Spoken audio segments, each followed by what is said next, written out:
Habari gani Mwanakeo TV, kama ni mara yako ya kwanza tafadhali subscribe na turn on notification. Karibu katika ulimwengu wa siasa. Jina langu ni Diwakeo TV.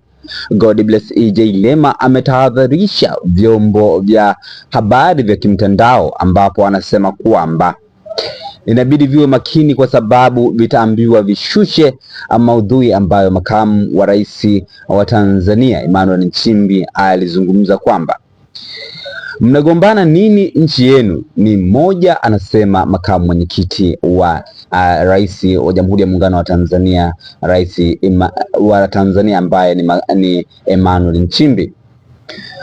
God bless Lema naye ameamua kuja kuweka chapisho hilo na kisha kuambatanisha na maneno ambayo yanasomeka kama ifuatavyo, na nukuu: nina wasiwasi mkubwa kuwa hakuna muda mrefu video hii itakuwa haionekani katika kurasa mbalimbali za online TV. Sijui itakuwa ni kwa amri ya nani, lakini just watch.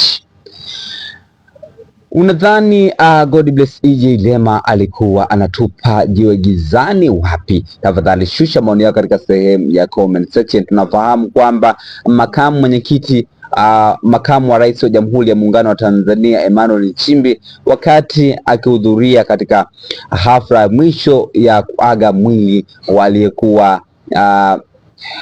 aliyekuwa askofu wa jimbo kuu la Dar es Salaam ambaye ni Kardinali Pengo, akiwa anapumzishwa, alipata nafasi hiyo makamu mwenyekiti wa chama cha makamu wa rais kuweza kutoa hotuba fupi, na hotuba ambayo alitoa ni pamoja na kusema mnagombania nini, nchi yenu ni moja. Anasema makamu mwenyekiti wa makamu wa rais wa Jamhuri ya Muungano wa Tanzania.